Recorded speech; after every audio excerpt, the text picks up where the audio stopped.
Hi there, my name's Nick Spellman. I am the Animal Man. I've only got 2 pets, and they're rabbits, but I have a wide selection of exotic animals that I keep in a collection, and they range from birds. I've got various species of owl, ranging from tawny, barn owl, to white-faced scops owl.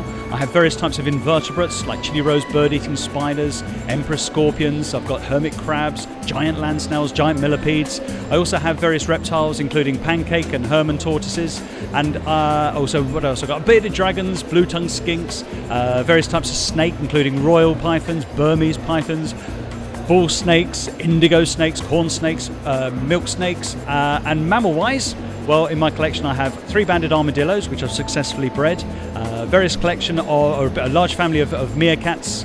I have skunks, common striped skunks, chinchillas, pygmy hedgehogs, and one of my favourites, tenrics, which are becoming quite a niche animal suddenly.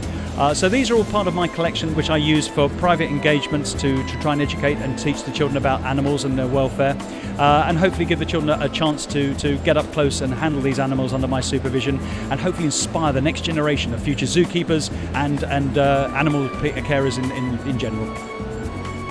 So who are you and what are you doing at the show? Well, my name's Nick Spellman. I run a company called Animal Man Limited. I concentrate mainly on doing children's birthday parties. I do a lot of school visits. I also work with the Natural History Museum and do the Diner Snore Sleepover. And I'm also engaged by National Geographic Kids magazine, and I do all their live presentations and write for the magazine too. So what got you into animals? Well, I've been doing it for 25 years. I always had a passion for animals when I was growing up, and when I was at school I thought I was going to be an actor and go off and be in EastEnders or whatever it would be, and then someone pointed out, you're going to be out of work a lot, what are you going to do? And because I was working with animals at the time and doing it at the weekends, someone said, why don't you take some of the animals and try and educate the children, bring some awareness to the world.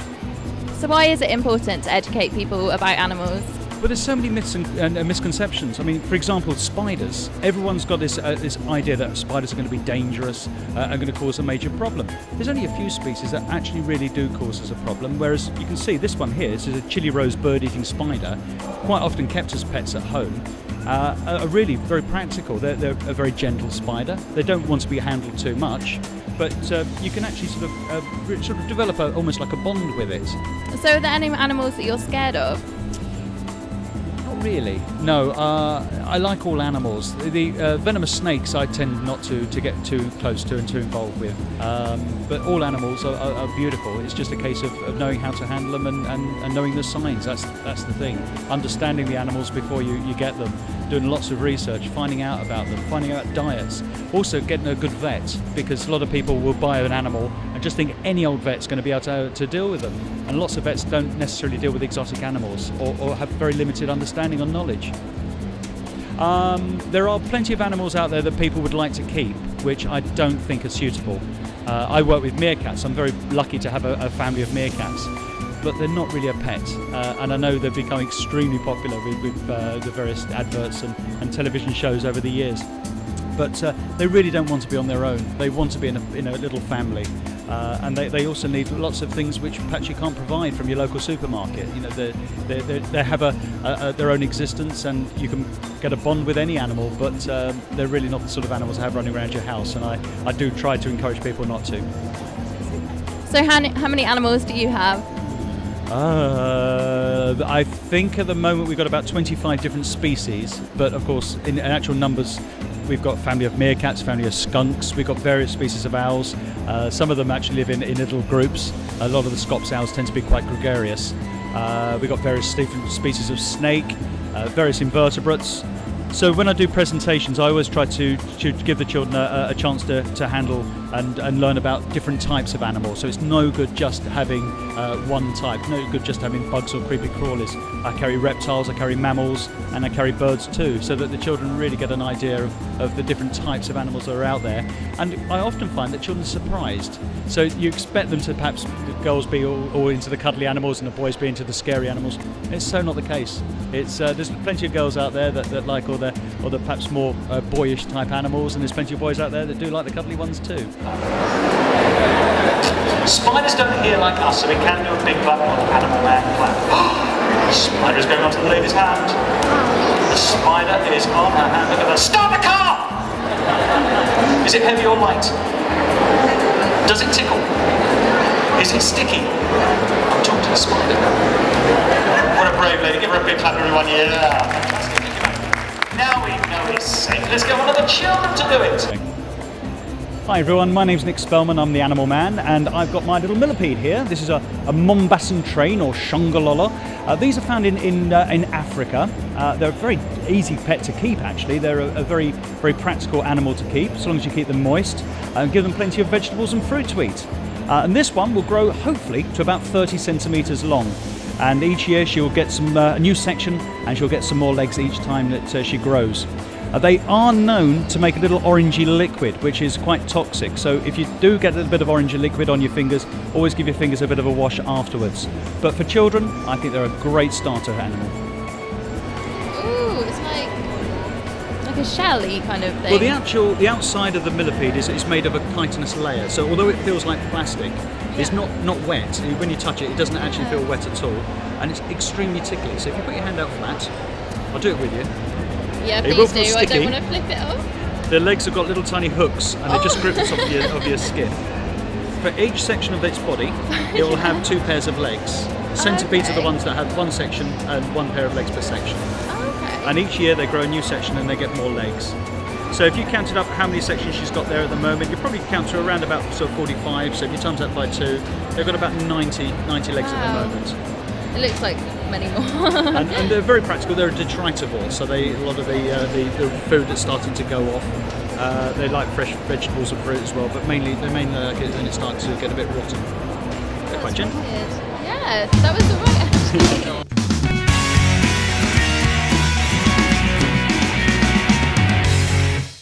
So what have we got here?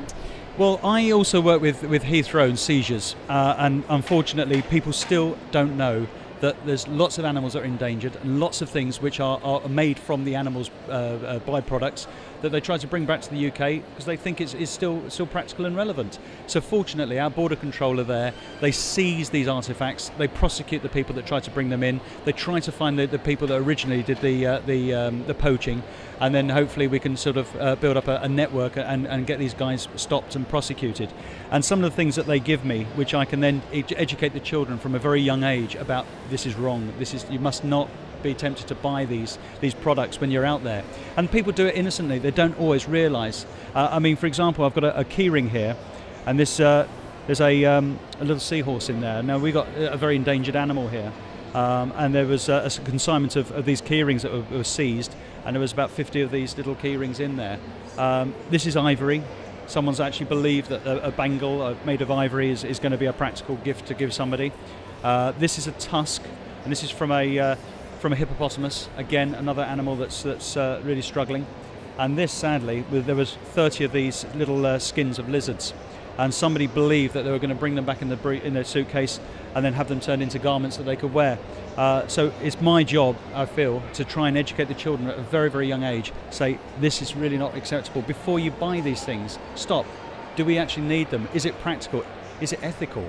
And if we can get children from a very young age to understand that this is not ethical, then hopefully there'll be no market for these guys, and everything will stop.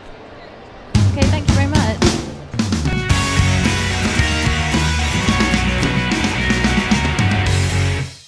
Hello, my name is Chris Newman, and I'm the chairman of the Federation of British Herpetologists. It's an organisation that looks after people who are interested in keeping reptiles and amphibians in captivity.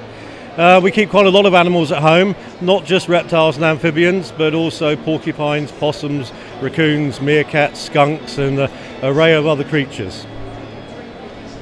So I heard you do a lot of animal welfare stuff. Why is that important? Well, animal welfare is important for all animals, but reptiles are often a neglected part of this. So most of my work these days is trying to work with government to bring in new legislation and care and proper maintenance of these animals in captivity. But this is an interesting animal. This is an Asclepian snake, and there's been a lot of stories in the media recently about this animal living at Regent's Park Canal, being able to crush small children and eat cats and dogs. But as you can see, that's a slight exaggeration. The problem we've got is this is a species that occurs on European mainland, but has actually become established in certain parts of the UK. And it's what you would call potentially an invasive species. So these animals have lived at Regent's Park for probably the last 35 years. quite quite innocently. They don't attack people, they don't eat dogs, they certainly can't crush children. And they feed on rats and mice, but the government's decided that because it's not a native species, they actually want to kill them. So what I'm trying to do is start a bit of awareness here that this is really a bit unfair on this poor little creature. Just because he happens to live here perhaps where he shouldn't, he's just a migrant. And I think trying to kill these animals is just wholly unacceptable. And it's slightly curious because actually this was a native species to the UK many years ago. He probably died out in the last ice age. So we have one government department wanting to reintroduce things like beavers, and the same government department wanting to kill another animal. And it just seems a little bit of an unfair balance on some of this. Is there any other misconceptions regarding snakes? Well, obviously everybody sees a snake and they think they're extremely dangerous and all snakes are poisonous, which is completely untrue. Most snakes are entirely harmless. Snakes don't particularly want to interact with people. They certainly don't want to bite people. And, this is a wild animal, but you can see he's quite comfortable. He's not trying to eat me or bite me. So they're just another one of our species. Is there anything you'd say to someone who is looking to get a snake as a pet? Snakes make very good pets, but if you're going to get a pet, whether it's a snake or anything else, do your research, make sure you understand what you need to know about those animals and have all the right equipment before you actually buy them. Lovely, thank you. Is there anything else you'd want to add? I think that'll do me. Thank you very much.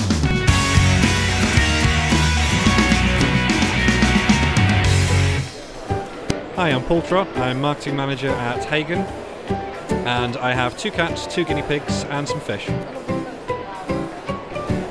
So I'm here with a representative for Exoterra. So why are you here at the show today? Hi, Fluval, Laguna and Exoterra sponsor the aquatic and reptile section of the show.